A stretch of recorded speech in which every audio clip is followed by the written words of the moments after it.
नमस्कार साथियों। भाग्य का बल जीवन के पूर्वार्ध में ही दिखना माने शुरुआत में ही दिखना या उत्तरार्ध में दिखना माने वही 40-45 के बाद दिखना। तो ये अंतर कैसे आता है, जैसे मैंने पहले भी कई बार बताया था, हम भाग्येश को ज़्यादा महत्व दें या भाग्य भाव में बैठे ग्रह को ज़्यादा महत्व दें। तो उत्तर है हम ज़्यादा महत्व तो भाग्य के लिए भाग्येश को ही देंगे।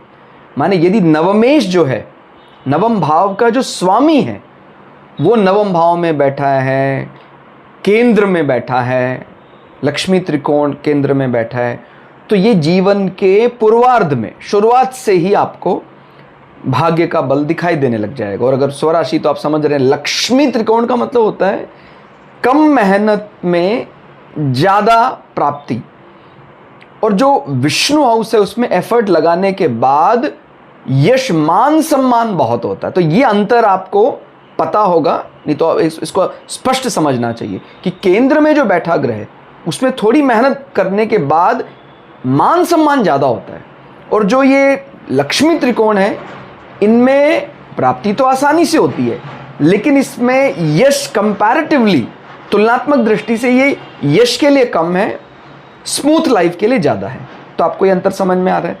तो ये जीवन के पूर्वार्ध से ही, शुरुआत से ही आपको भाग्य का बल मिलने लग जाएगा।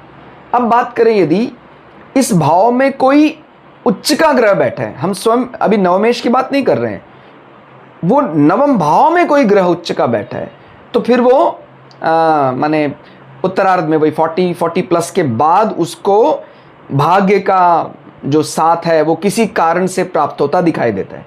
मान लीजिए आपका वृश्चिक लग्न का चार्ट है, नवे भाव में चंद्रमा बैठा है, तो अपने आप में ही ये एक आप समझ सकते हैं कि धनयोग के समान कार्य करेगा, क्योंकि चंद्रमा नवम भाव में स्वराशि का बैठ गया। शुरुआत से ही, पूर्वार्ध से ही वो बल दिखाई देगा। और यदि वहाँ चंद्रमा कहीं और प्लेस्ड है, वो वेल प्लेस्ड नहीं है मान लीजिए, और नवम भाव में बृहस्पति बैठा है वृश्चिक लग्न में, तो उच्च का बृहस्पति बैठा है, तो आपको धन भाव का, संतान सुख का पूरा लाभ मिलेगा, लेकिन वो दिखाई देगा ज़्यादा उत्तरार्ध में, 40 प्लस के बाद 45 के लगभग दिखाई देगा। तो अंतर आपको समझ में आ गया होगा कि नवमेश या नवम भाव में बैठा ग्रह किसके बल से हमें भाग्य जल्दी समझ में आता है। तो उत्तर नवमेश होगा। धन्यवाद।